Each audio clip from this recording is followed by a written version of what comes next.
안녕하세요. 캐나다에 사는 용접사 김재환입니다. 오늘은 에어비앤비의 수익 계산에 관한 이야기를 드리려고 합니다. 참고로 저도 에어비앤비 호스트로서의 경험이 거의 없어요. 뭐 그러다 보니까 엄청 이렇게 잘 아는 편은 아닌데, 지금 새로 에어비앤비를 하려고 준비를 하고 있고, 자료 조사도 하고, 오늘은 이 영상에서는 수익 계산에 대한 부분을 이렇게 나름대로 엑셀로 만들어서 이렇게 정리를 하고 보여드리려고 합니다. 그 MLS 웹사이트랑 그리고 에어DNA 사이트를 통해서 이제 계산을 할 건데, 그 두 사이트를 소개를 해드리고 좀 보여드리도록 하겠습니다. 일단 설명을 드리면서 뭐 좀 더 보는 게 좋을 것 같아요. 일단 realtor.ca로 그 이제 부동산에 관련해서 이제 캐나다에서 가장 많은 매물이 올라오는 사이트예요. 그 이제 그 집을 사고 팔 때 좀 이렇게 많은 집들을 볼 수 있는 사이트인데, realtor.ca로 찾을 수가 있습니다. MLS라고 하기도 하고요. 지금 보고 있는 지역은 사스카툰입니다. 그 이제 주로 지금 관심 있게 보는 지역이 사스카툰, 메디시넷, 그리고 무스조 지역인데, 사스카툰은 좀 더 큰 도시이고, 그 나름 사스케추안 내에서는, 그리고 어느 정도 규모가 있는 도시다 보니까 좀 안정적인 부분은 있어요. 뭐 투자 대비해서 좀 안정적인 부분은 있는데, 개인적으로 거주를 하거나 뭐 투자를 하는 데 있어서는 그 무스조나 메디시넷에 더 관심이 있습니다, 사실. 근데 사스카툰도 보고 있어요. 뭐 그렇게 나쁜 조건은 아닌 것 같아가지고 그렇게 해가지고 보고 있는데, 일단 여기 그 파인더 홈에서 사스카툰 지역을 이제 찾을 수가 있어요. 찾을 수가 있는데 너무 많이 나오죠. 매물이 너무 많이 나오니까 좀 어느 정도 필터를 해줘야 되는데, 3 플러스에 그 배드 3 플러스, 베스 3 플러스로 넣어줬습니다. 그리고 가격은 좀 이제 저렴하면은 좋겠는데 20만 불 밑으로도 안 나와요, 이 근처로는. 뭐 그러다 보니까 한 30만 불로 했을 때 몇몇 개의 물건이 나옵니다. 그 3베드 3베스 하우스들 중에서는 그나마 저렴한 편에 속하는 집들이에요. 문제를 좀 안고 있을 수도 있고요.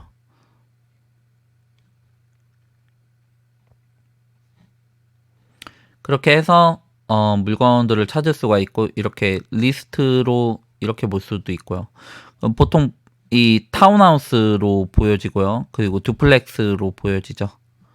그 위치는 조금 이제 확인을 해봐야 되는데, 5베드라서 좀 좋게 이제 봤는데, 이제 눌러서 보면은 픽서펄이고 사진이 더 없죠. 이거 고쳐야 된다라는 이야기죠. 그러면은 그렇게 크게 메리트가 없어 보입니다.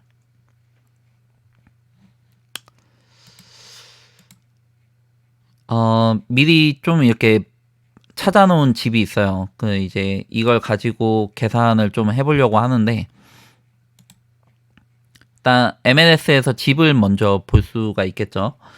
그 이제 3베드에 조금 이제 규모가 있는 집들 중에서는 이 집이 그나마 좀 이렇게 괜찮은 조건인 것 같아요.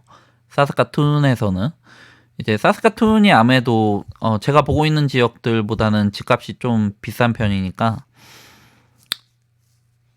근데 이 바이레벨 하우스는 좀 매력적으로 좀 이렇게 괜찮게 보인다, 이런 이야기를 좀 드리는 거고요. 저는 이 빌딩도 좀 이렇게 괜찮게 보여요. 그 이유가 있는데, 좀 더 보면 이제 좀 오래된 건물로 보이죠. 몇 년도인지 볼까?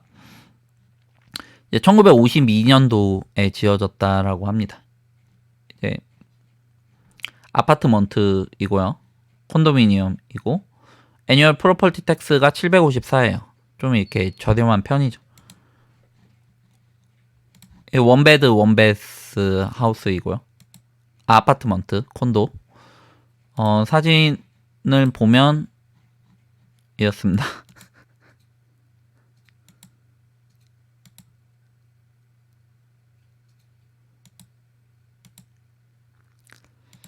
뭐 그렇게 썩 이쁘지는 않아요. 뭐 그래도 좀 그냥 깔끔한 것 같아요.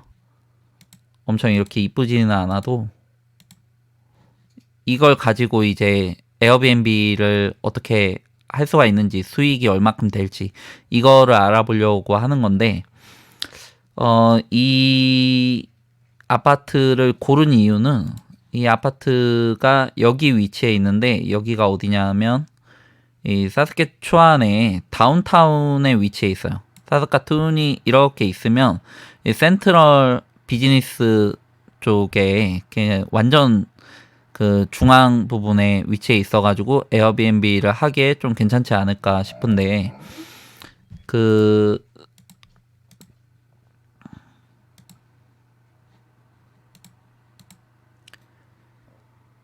이 사스카툰의 그 중앙 도심 부근에 다른 아파트들을 보면 좀 비싼 편이거든요. 보통 이렇게 보면은 10만 밑으로가 거의 없죠. 그 아파트라고 해도. 그래서 몇 개 안 되는 매물들 중에 이제 그나마 저렴한, 같은 건물에서 이제 여러 개가 있죠. 8만 불 때도 있고 4만 불 때도 있고. 근데 이게 좀 환하게 찍은 사진 같은데 같은 건물로 보여요. 그리고 이 건물의 콘도피 같은 경우에 메인터넌스 피도 323불이라서 엄청 높은 편은 아니에요. 그러다 보니까 뭐 그렇다고 엄청 낮다라고 할 수는 없는데, 이 연식에 비해서는 뭐 그렇게 높지는 않고, 그리고 집값이 조금 이제 저렴한 편이고 위치가 좀 괜찮다. 그래서 이 집을 고른 거예요. 아무래도 에어비앤비를 하는 데 있어서 위치가 좀 이제 괜찮은 게 좀 이제 도움이 많이 되겠죠. 그러다 보니까 이제 이 집을 봤으니까 이제 그 집을 가지고 여기에서 좀 더 자세히 볼 건데, 이 사이트는 에어DNA라는 사이트예요. 한국 유튜브들 중에서는 이 사이트를 소개를 한 사람이 거의 없더라고요. 그래가지고 좀 자료를 찾기가 좀 어려웠는데 외국 자료를 좀 찾아봤죠. 외국에서는 이 사이트를 좀 많이 이용을 하는 것 같아요. 유료 사이트인데, 그래서 한 지역당 한 26불 정도 돈을 내야 돼요. 뭐 그렇긴 한데 어쨌든 저는 결제를 하고 이 안에 내용들을 좀 훑어봤습니다. 그 중에서도 이제 레이트를 보면 이렇게 있는데, 이제 필터를 해야죠. 지금 원베드를 찾았으니까 원베드 아파트먼트로 하도록 하겠습니다. 이게 프라이베이트 룸이나 쉐어룸은 아니고 엔타이어 홈으로 들어가요. 그래가지고 이렇게 찾으면은 이게 보통 그 ADR 같은 경우에는 어벨리시 데일리 레이트라고 해요. 그러니까 하루에 얼마를 받는지, 그 이제 71불 정도. 그리고 지금 60불이 다 넘죠. 좀 이렇게 낮게 나왔을 때도 62불이에요. 그리고 보통은 이제 70불대 평균적으로 그렇게 되어 있고, 이 보라색 선은 북두 프로퍼티인데, 이거는 82 액티브 리스팅 중에 몇 개나 예약이 되는지를 나타내는 거예요. 그런데 이제 그 어커펀시로 보면은 이거 공실률을 이야기를 하는 건데, 처음 이 사이트를 봤을 때는 뭐가 뭔지 하나도 좀 이렇게 눈에 안 들어오는데 자꾸 보다 보면은 눈에 익기도 하고 이 데이터가 좀 잘 이해가 됩니다. 그런데 이제 이 상위 25% 그리고 상위 10% 같은 경우에는 공실률이 100%에서 100%이거나 아니면 거의 100%에 가까워요. 원베드 그 엔타이어 홈의 경우에 그 이제 뭐 베드룸이 달라지게끔 되면은 데이터가 좀 다르죠. 이 3베드를 하게끔 되면은 데이터가 이렇게 나오죠. 근데 어찌되었든 제가 찾은 매물은 원베드라서 원베드에 관한 데이터를 지금 보고 있고요. 그리고 이제 하위 25% 아니면은 50% 정도는 성적이 이와 같습니다. 그래도 이제 하위 50 그 중간 값의 경우에도 내가 속해 있는 집이 한 중간 정도의 가성비와 그 이제 조건을 가지고 있다라고 해도 한 80% 정도의 공실률을 가지고 있어요.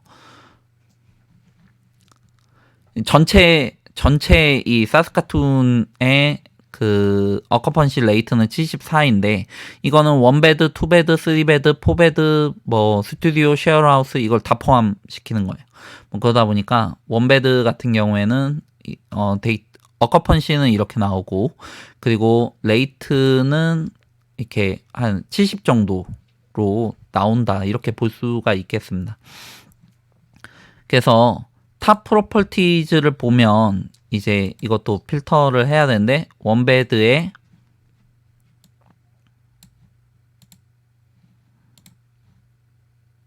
엔타이어 홈으로 했을 때 이렇게 나와요. 근데 ADR이 70인 경우도 있고 뭐 72도 있고 뭐 80, 131 여기 56도 있죠. 그리고 110, 뭐 79, 68인데 아무래도 이게 이 ADR이 110이다라고 하면 그 위치도 괜찮고 그리고 그 안에 그 가구라든지 이 데코레이션이 좀 이쁘게 잘 되어 있는 경우죠.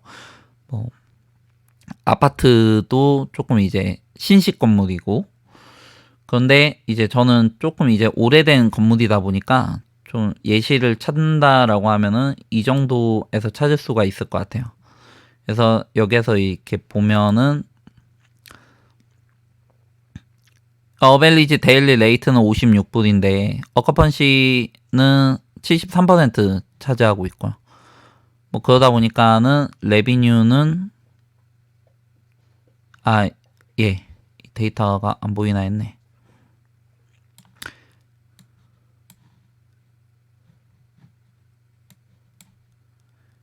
이 크게 확대를 하면은 이 내용이 다 보여요. 보이는데 제가 이 영상 내에 들어와야 돼가지고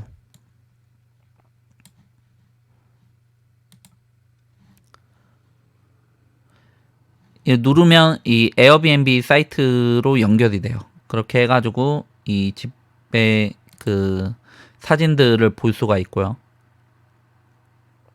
거실 있고 주방 있고 침실 있고 뭐 그렇습니다. 뭐 사실 좀 비슷비슷하죠. 사이즈도 그렇고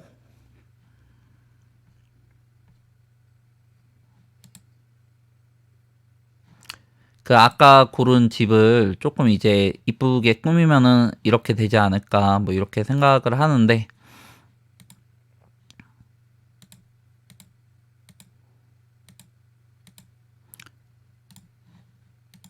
이 집을 할 건 아니에요. 그냥 예시로 보여드리는 거예요.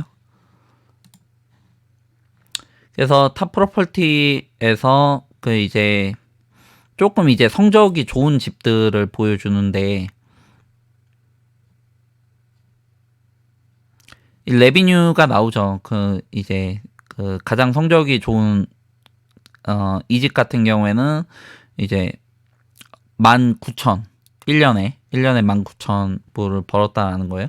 근데 이 집이 투자금이 얼마가 될지는 좀 이제 따져봐야지 되는 거죠. 이 19,000을 벌었는데 이 콘도 같은 경우에 한 3억 정도 된다. 이러면은 이 수익성을 좀 이렇게 만들기가 좀 쉽지가 않을 거예요. 물론 계산을 해봐야 되겠지만. 그래서 이제 이 집이 얼마의 가격일지 모르겠는데 예를 들어서 한 10만 불 이하다라고 하면은 조금 이제 승산이 있지 않을까. 저는 타겟을 한 이 정도로 잡을 것 같아요. 그래서 ADR 60 정도. 이 51이라고 하면은 위치가 그렇게 썩 좋은 편은 아니에요. 다운타운 한복판에 위치해 있지는 않아가지고 이 집 같은 경우에도 조금 이제 멀리 떨어져 있죠. 그래서 위치도 좀 중요한 편이라서 뭐 어찌되었든 뭐 이렇게 볼 수가 있다. 여기서 이 에어 DNA에서 이 어커펀시, 레이트 그리고 뭐 다른 그 집들에 이렇게 이 집의 그 대략적인 정보들을 유출을 해 놓을 수가 있죠. 이 사스카툰을 이렇게 에어 DNA에서 이렇게 보면 오버뷰를 이렇게 볼 수가 있는데 B 플러스예요. B 플러스 등급을 맞았고 렌탈 디맨드가 79이고 레베뉴 그로스가 그렇게 썩 높지는 않다. 좀 이렇게 시장이 좀 안정되어 있다. 그러니까 앞으로 이제 점점 더 많이 발전되고 있는 상황은 아니다. 뭐 이렇게 보면 될 것 같고 시즈너빌리티는 89인데 레귤레이션이 46이라서 그렇게 전체적인 등급이 B 플러스 등급을 받은 것 같아요. 이 사이트에서. 이제 레귤레이션 점수가 높으면은 그 조금 이제 레귤레이션이 규제인데 규제가 좀 덜하다. 이 규제가 좀 심하다. 이 46은 규제가 좀 어느 정도 있다라고 보면 될 것 같습니다. 전체적인 숫자도 나오고요. 여기에 그 원베드 같은 경우에 좀 많이 위치해 있죠. 그리고 이제 이거는 프라이베이트 베드룸. 이럴 경우에는 이제 엔트랜스를 공유를 한다든지 아니면 키친을 공유를 한다든지 욕실을 공유할 경우에 이제 프라이베이트 베드룸으로 들어가고요. 쉐어하우스도 있는데 이제 쉐어하우스가 사스카툰에는 거의 없어요. 이게 법적으로 안 되는 건지는 잘 모르겠는데 그런데 이제 이것도 보면은 이제 그 캠핑 사이트거든요. 뭐 그러다 보니까는 비교 대상으로 보기에는 솔직히 좀 어려워요. 이제 처음에 생각을 한 게 이제 방을 많이 하고 방을 쪼개가지고 그 이제 프라이베이트 룸으로 해서 하면은 그 가격을 좀 저렴하게 해서 하면은 괜찮지 않을까 뭐 이렇게 생각을 했었는데